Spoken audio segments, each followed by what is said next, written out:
Olá, boa tarde, seja bem-vindo. Estamos no ar a partir de agora com mais uma edição do Destaque Rural Notícias, a edição de hoje, terça-feira, dia 18 de setembro de 2018. A gente traz as notícias e as informações do dia do agronegócio, a previsão do tempo para amanhã, também as cotações de hoje e as principais informações de economia, fechando ali com Bolsa de Valores e dólar. A partir de agora, então, está no ar o Destaque Rural Notícias. Seja bem-vindo. Destaque Rural Notícias. Patrocínio MML, Desenvolvimento Imobiliário Inteligente. Começamos então trazendo as informações internacionais. Olha, o governo da Austrália estima que os preços globais do trigo sejam em média 9% maiores no ano safra 2018-2019, que vai se encerrar em 30 de junho do ano que vem, em relação, claro, à safra 2017 e 2018. Em relatório trimestral, o governo australiano atribui essa situação ao avanço das cotações do trigo, ao possível recuo da oferta no país e também em mercados mundiais, em virtude de uma produção menor de trigo nos principais países exportadores. Entretanto, o governo australiano pondera que o preço indicador mundial deve permanecer abaixo da média de 10 anos. O relatório prevê que o trigo duro vermelho atinja a média de 249 dólares a tonelada em 2018-2019. Lembrando que em agosto de 2017 a média foi de 236 dólares e 60 centes a tonelada.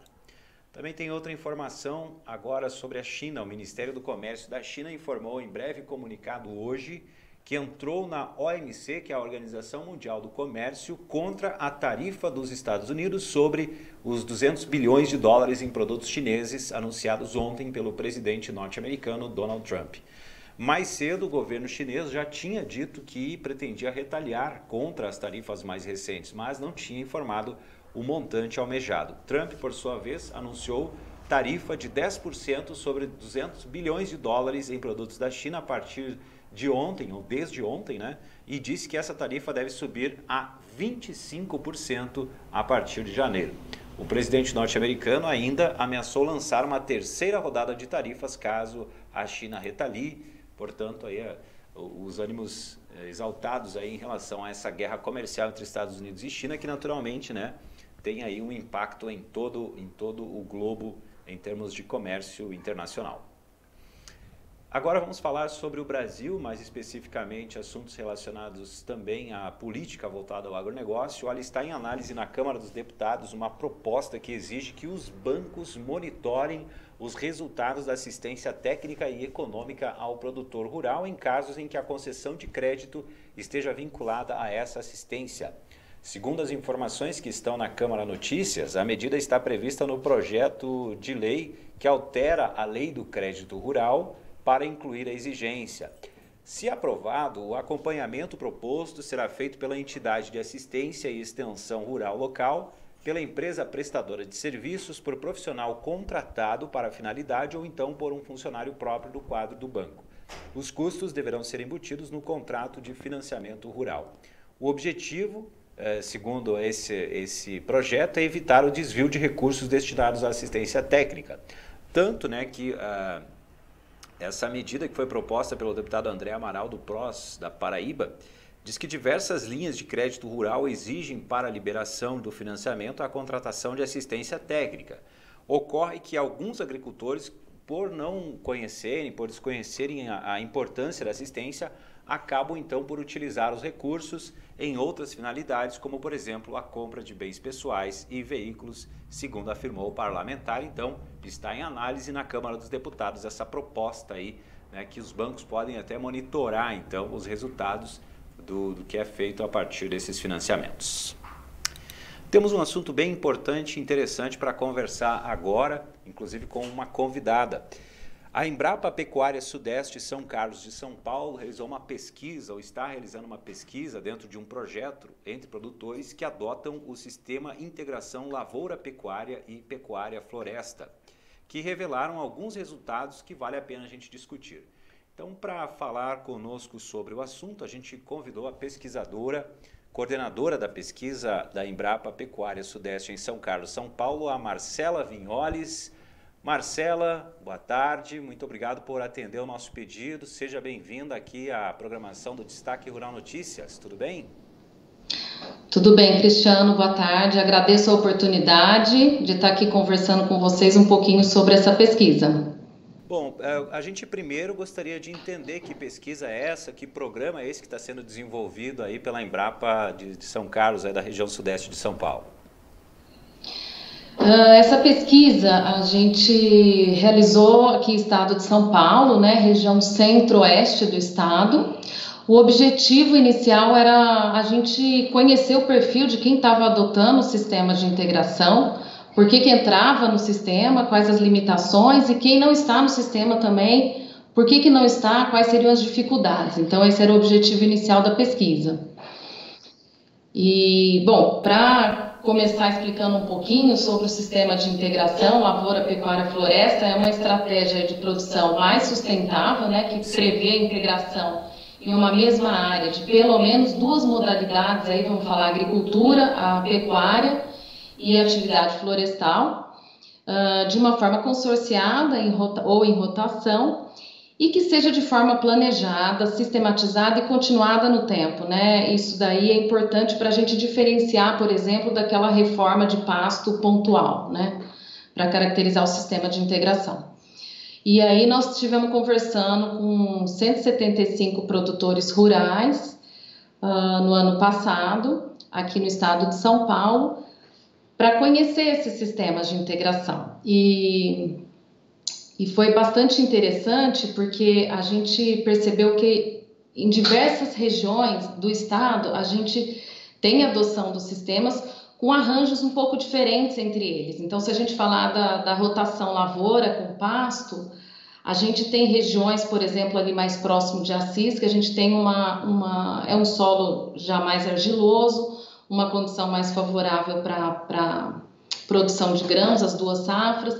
Então a gente tem aquele sistema da produção, por exemplo, da soja, na segunda safra o milho consorciado com a pastagem e o uso da pastagem ainda por uns 2-3 meses antes do próximo plantio da soja.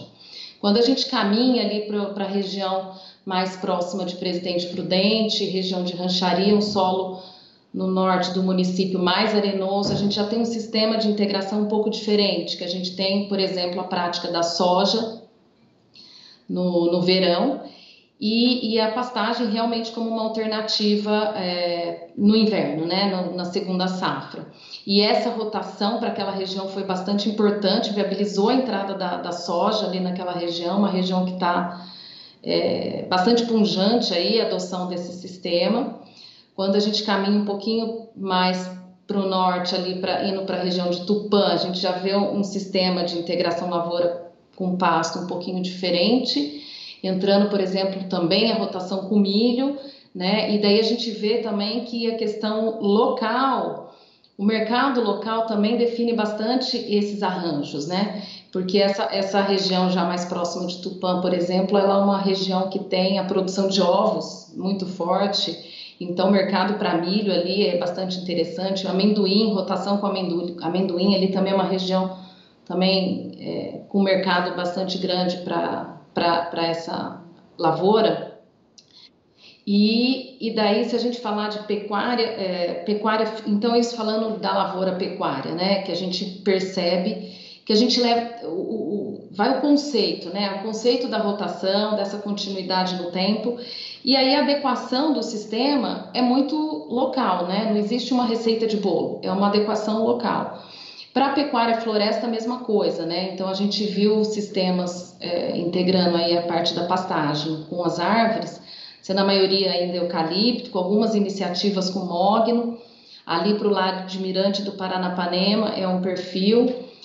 Quando a gente caminha para o lado de Jales, Fernandópolis, mais norte do estado, um outro perfil, e região central aqui do estado também. São solos, por exemplo, aqui a região central já são propriedades que têm uma declividade um pouco maior, então propicia aí a entrada das árvores, né, até na redução da erosão, por exemplo, né, conciliando aí com as curvas de nível na propriedade.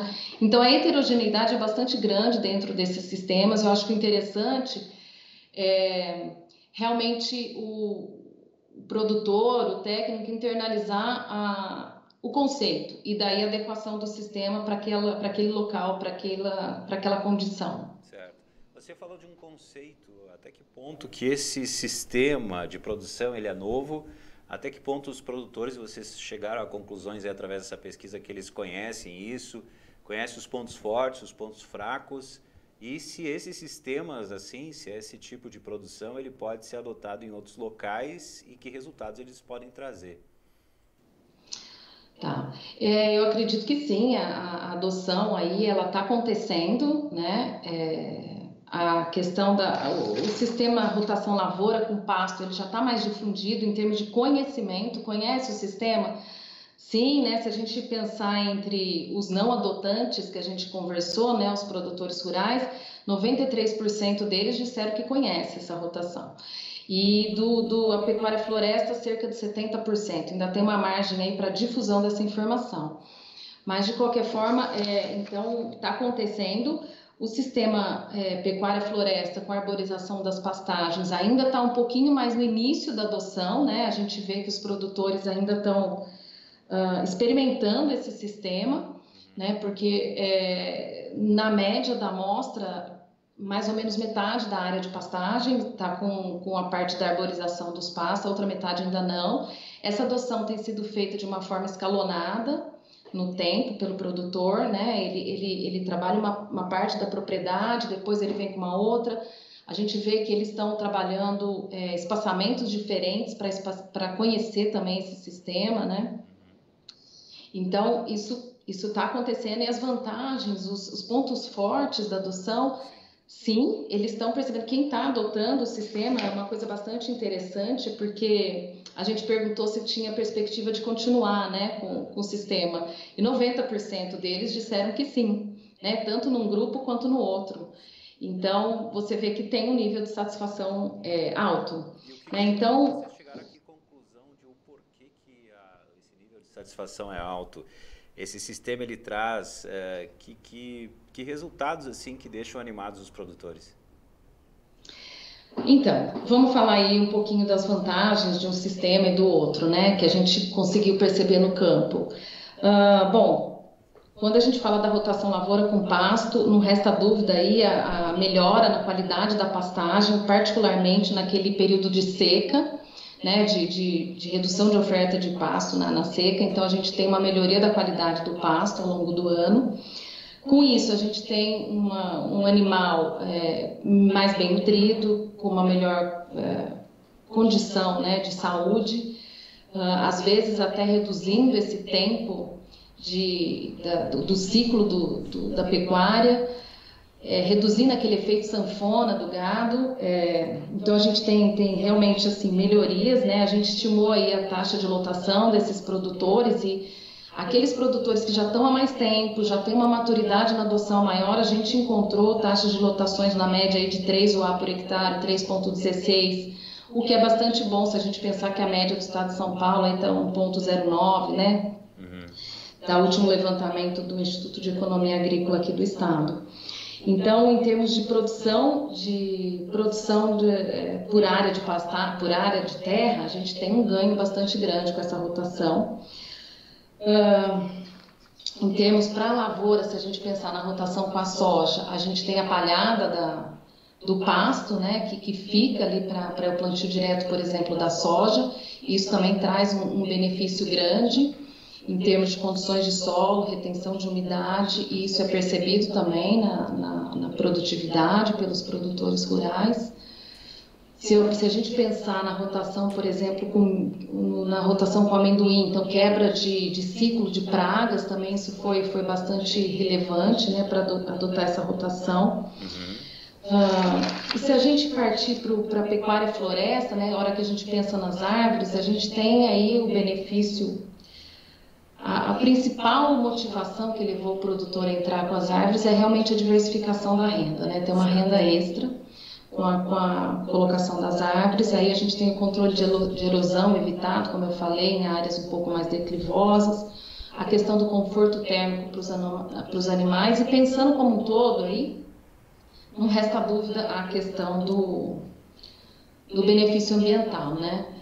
tem diversos trabalhos já aí publicados e mostrando isso daí, que o balanço de carbono, quando você entra com o sistema de LPF, ele é bastante favorável comparado com a pastagem degradada ou mesmo a pastagem intensiva. Então, o sistema LPF ele traz ganhos nesse sentido, né?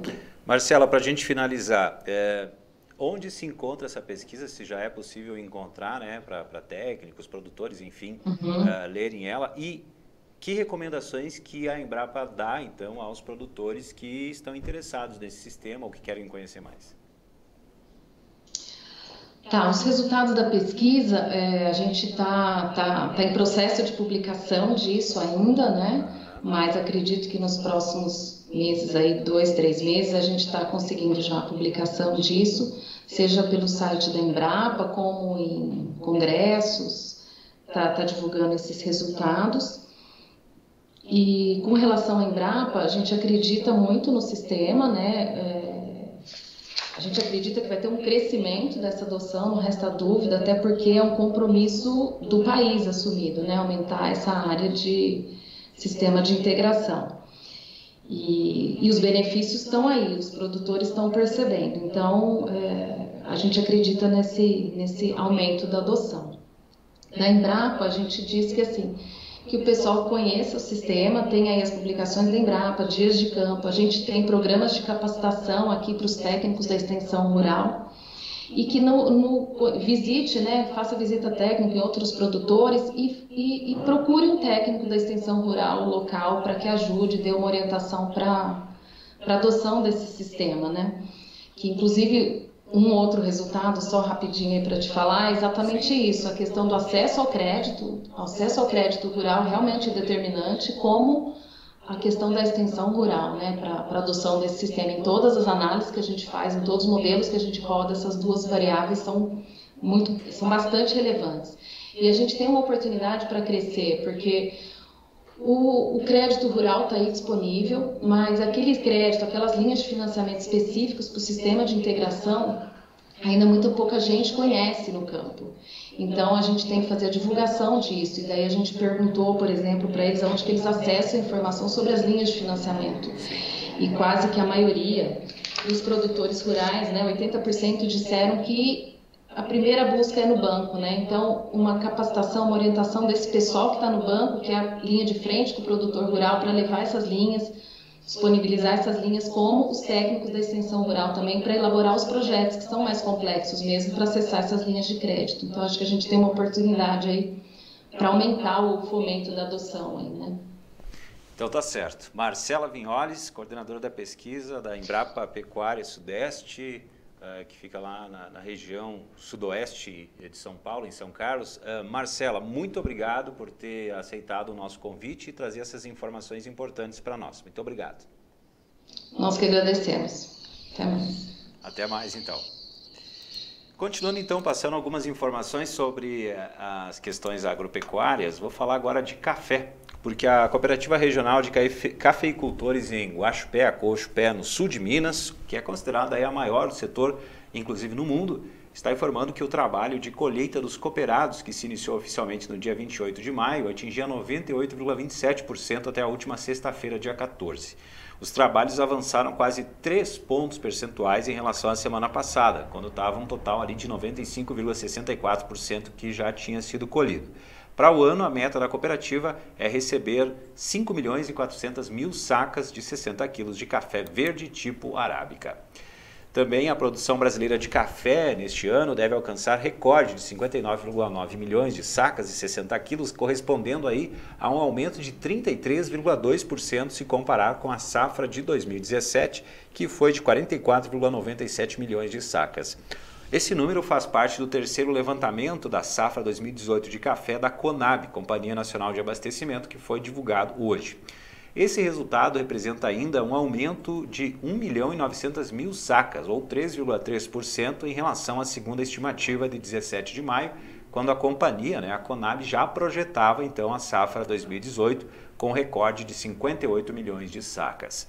Da totalidade estimada na atual previsão, 45,9 milhões de sacas são do café arábica, que aumentou 34,1%, E o café Conilon, com menor volume, deve alcançar 14 milhões de sacas, representando um aumento de 30,3%.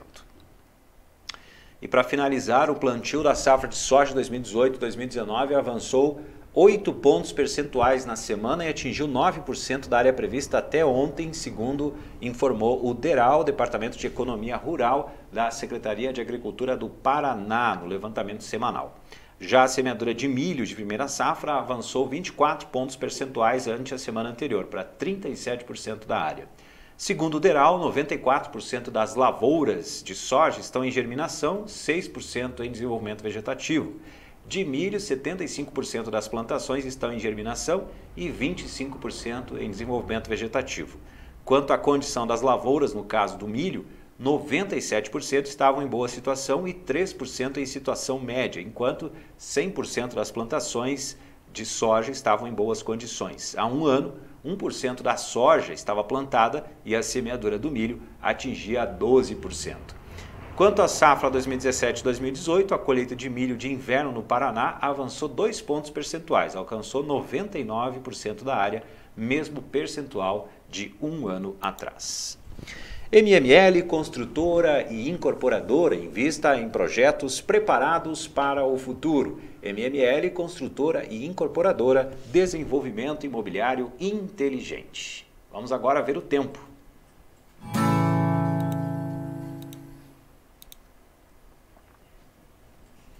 A gente começa então trazendo a previsão do tempo para a região sul. A gente pode ver no mapa ali que tem uma área bem grande ali de tempo bom e também tem uma área que mostra a possibilidade de chuva. A previsão diz períodos de nublado com chuva e temporais no oeste e noroeste do Paraná. Nas demais áreas do Paraná e também no centro-oeste, norte de Santa Catarina, previsão de chuva à tarde com chuva forte no norte do Paraná. Tempo seco nas demais áreas do sul.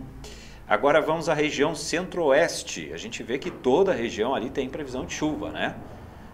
Sol entre nuvens e chuva no sul de Mato Grosso do Sul com temporais, diz a previsão. Demais áreas do centro-oeste têm tempo mais aberto, com sol mais forte e previsão de pancadas de chuva com raios, principalmente a partir da tarde. Vamos agora às cotações.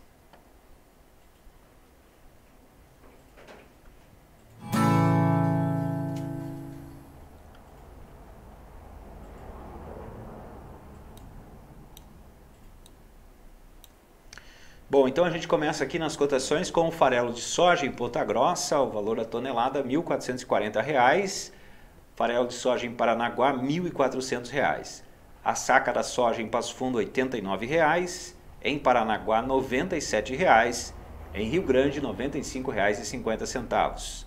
Em Rondonópolis, R$ 81,00. Agora a saca do milho em Passo Fundo, R$ 42,50. Em Ponta Grossa, R$ 38,00. E em Rondonópolis, R$ 28,00. A tonelada do trigo em Santa Rosa, R$ 850,00. Em Dourados, R$ 930,00. Cascavel, R$ 950,00. E Carazinho, R$ 850,00. Desculpa, falei R$ 950,00 em Cascavel, é R$ 900,00 o valor da tonelada em Cascavel.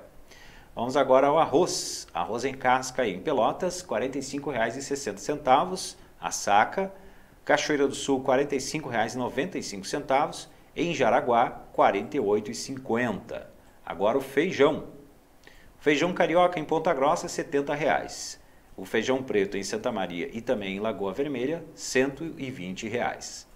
Indo para o boi gordo agora, em Barretos, a arroba, R$ 150,00. O boi gordo no Rio Grande do Sul, quilo R$ 4,30. E o boi gordo em Tocantins, arroba, R$ 138,00. O suíno vivo, no interior do Rio Grande do Sul, R$ 3,17, o valor médio no estado do Rio Grande do Sul, R$ 2,84 o quilo. O frango vivo, no Rio Grande do Sul, R$ 3,05 e em São Paulo, R$ 3,25. MML, construtora e incorporadora, invista em projetos preparados para o futuro. MML, construtora e incorporadora, desenvolvimento imobiliário inteligente. Vamos agora às informações da economia.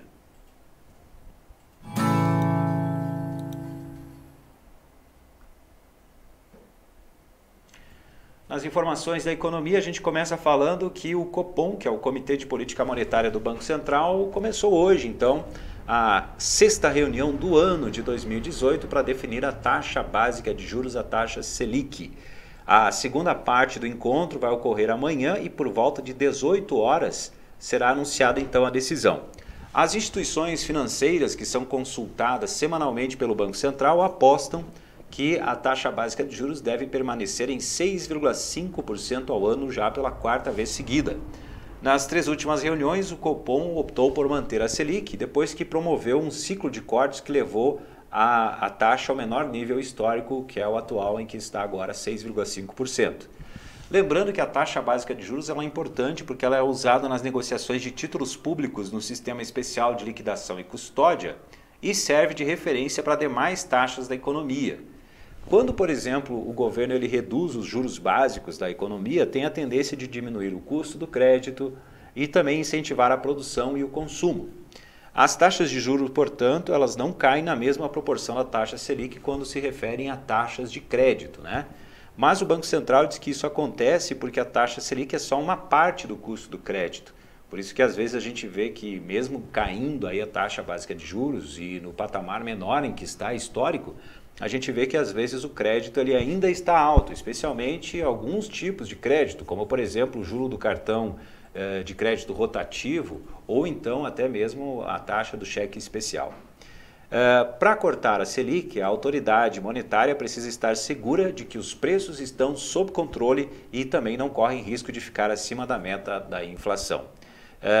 Como o mercado financeiro prevê, a taxa básica de juros indica que o Copom, então, considera as alterações anteriores que foram feitas e esses ajustes na taxa suficientes para chegar, então, a essa meta de inflação, que é o objetivo que deve ser perseguido pelo Banco Central. Bom, explicado sobre essa questão da taxa básica de juros e essa decisão que sai amanhã, vamos agora falar de outros dados que saíram hoje, uma delas é de inflação. A chamada inflação do aluguel, que é divulgada pela Fundação Getúlio Vargas, o IGPM, que é o Índice Geral de Preços Mercado, usado no reajuste de contratos de aluguel, registrou uma inflação de 1,34% na segunda prévia do mês agora de setembro. Essa taxa é superior ao 0,67% da segunda prévia de agosto, ou seja, no mesmo período do mês passado.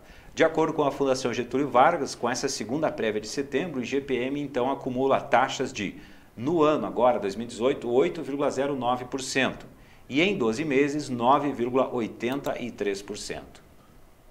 A Fundação Getúlio Vargas hoje também divulgou o indicador de intenção de investimentos da indústria, que recuou 3,1 pontos no terceiro trimestre deste ano em relação ao trimestre anterior. É a segunda queda consecutiva. Com isso, o indicador então atingiu 113 pontos numa escala de 0 a 200 pontos. É o menor nível desde o terceiro trimestre do ano passado.